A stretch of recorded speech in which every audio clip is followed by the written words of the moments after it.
Breaking news, US naglaan umano ng 128 million US dollar sa 36 na aid site dito sa bansa, China. Galit na galit sa ginawa ng US. Antala, secret deal ni dating Pangulong Duterte sa China, paiimbestiga na. Ito ang atin tututukan ngayong araw na ito. Saglit lang ito mga kababayan, kaya humanap na ng pwesto. Tara na, umpisahan na natin ito.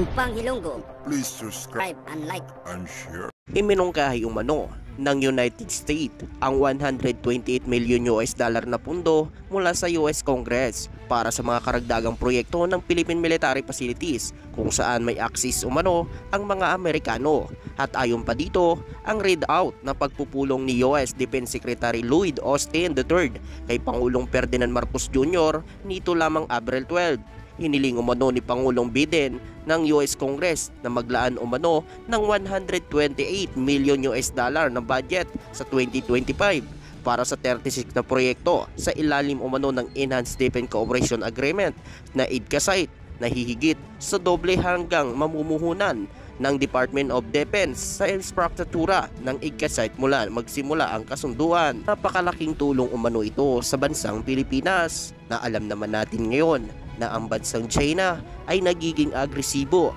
ang mga pag-aangkin nito sa ilan sa mga teritoryo na pag-aari ng Pilipinas sa West Philippine Sea. Isa sa mga target umano ng Amerika na magtayo ng mga IDCA site ay ang mga teritoryo ng Pilipinas sa West Philippine Sea. Kaya napakalaking tulong ito ang pagtatayo ng mga IDCA site ng US dito sa bansa natin. Ayon pa nga rito sa Washington, 109 million US dollar para sa mga nakaraang proyekto na may kaugnay umano sa IDCA site sa isang pangunahing kasunduan sa militar na nilagdaan umano noong 2014 na nagpapahintulot umano sa militar ng US na magtayo umano ng mga pasilidad at mga supply na posisyon sa kagamitan at material sa loob ng mga estratehikong lokasyon ng mga base sa bansang Pilipinas. Ayon pa nga dito, ang IDCA site na ito ay isang kasunduan sa pagitan umano ng Pilipinas, US na naglalayon umano na palakasin ang kanilang militar na ugnayan at interoperability. Ang mga proyektong ito ay naglalayon mapalakas sa mga pasilidad ng militar ng Pilipinas at magbigay umano ng mas mabilis na suporta para sa mga kalamidad at mga isyo na may kaugnay umano sa klima. Ang mga proyekto ay kasama umano ang pagpapabuti ng base militar at pagtatayo umano ng mga command center at refuel storage facilities at iba pa. Ayon pa nga dito, ang mga ito ay bahagi umano ng mga hakbang ng US at Pilipinas na mapanatili umano ang seguridad at kapayapaan sa rehiyon, lalo na umano sa harap ng mga tensyon sa South China Sea at ang mga banta ng China sa Taiwan.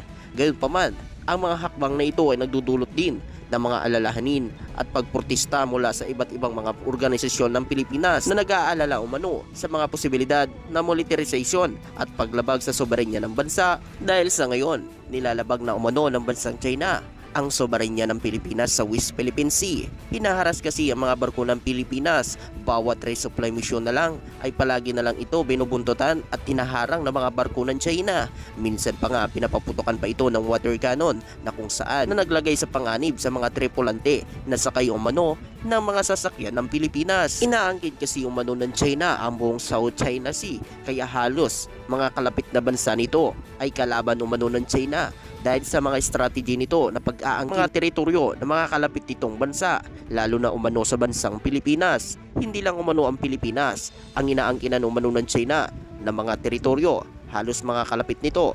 Kahit nga ang bansang Japan ay inaangkin din nito ang teritoryo ng mga teritoryo ng Japan. At ayon pa nga umano sa nakalat nating impormasyon, meron daw umanong pinanghahawakan ng bansang China na may agreement umano ang Pilipinas at ang China nahahatakin daw umano ang BRP Sierra Madre sa Ayungin Shoal at ang Ayungin Shoal naman ay makukuha umano ng bansang China. Samantala, sinabi umano ni Pangulong Ferdinand Marcos Jr.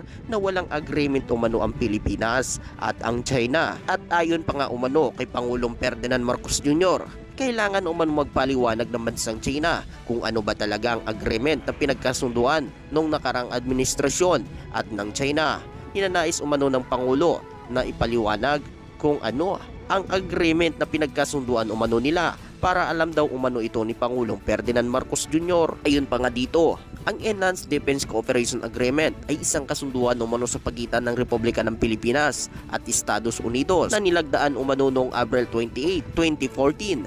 Ang layunin ng kasunduan na ito ay para palakasin ang estratehikong ugnayan ng dalawang bansa sa depensa at seguridad. At ayon pa dito, ang EDCA ang nagbibigay umano ng daan para sa mamatibay na kooperasyon sa militar sa pagitan umano ng Pilipinas at US na nagpapalakas umano ng kapasidad ng Pilipinas na mapanatili ang kakayahan sa seguridad at ipagtanggol ang kanyang teritoryo. At ayon pa dito, ang EDCA ay nagbibigay din umano ng oportunidad para sa mas malawak at mas malalim na pagsasanay ng mga sundalo ng Pilipinas. Ito rin ay nagpapahintulot umano sa US na magbibigay ng tulong para sa mga modernisasyon ng Armed Forces of the Philippines.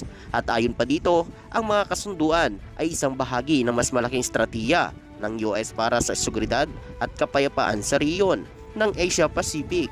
Ito ay nagpapalakas umano sa kakayahan ng Pilipinas na makipag-ambag sa regional na security, lalo na umano sa harap ng mga tensyon sa South China Sea. Ikaw kababayan, ano ang masasabi mo dito at makukomento mo sa ginawa ngayon ng US dito sa Pilipinas na EDCA at sa iba pang mga balita? Sinabi umano ni Deputy Majority Leader Natalie Gonzales nito lamang linggo na ang constitutionally void ay ang sinasabi umano ng gentleman agreement ni dating Pangulong Roa Duterte ang Chinese President Xi Jinping kaugnay umano sa High Contest West Philippine Sea. Ang kasunduan, kung meron man umano, ay katumbas umano ng pagsuko ng mga sovereignty rights ng Pilipinas sa kanyang exclusive economic zone ayon umano kay Gonzales. Ang nasabing kasunduan ay magiging katumbas umano ng isang bagong pambansang patakaran na dapat umano ilagay sa kasunduan na isusumiti sa Senado para sa ratifikasyon bago ito makabisa.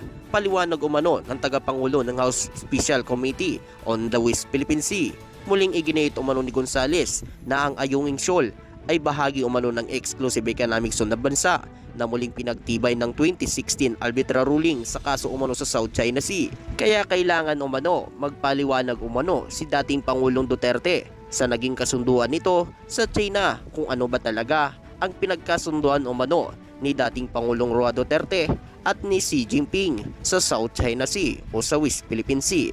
Dahil ito mga kababayan ay isa ito sa pagtatraidor umano sa bansa natin na ipagkasundo umano ang ilan sa mga teritoryo na pag-aari ng Pilipinas sa West Philippine Sea. Sinabi na rin umano ni Pangulong Ferdinand Marcos Jr. na paiimbestigahan umano ito ang nangyaring secret deal umano ni dating Pangulong Roa Duterte sa China. Ayon pa sa ating mahal na Pangulo, kailangan umano nila magpaliwanag ano umano ang pinagkasunduan umano ni dating Pangulong Roa Duterte at ng China para alam daw umano ito ng gobyerno ng Pilipinas. West Philippine Sea ay mayaman sa yaman dagat at mayaman sa langis, kaya maraming bansa ang nagkaka-interes umano na sakupin ito. Kaya ang bansang China, dahil malakas na bansa ito, walang panglaban umano ang mga maliliit na bansa. Subalit ito'y pasok umano ito sa exclusive economic zone ng bansa. Kaya walang karapatan ng China na paalisin tayo sa ating mismong mga teritoryo. Ikaw kababayan, ano ang masasabi mo at makukomento mo dito? Siyempre hanggang dito na lang. Maraming salamat po sa iyong panunood. Salamat po.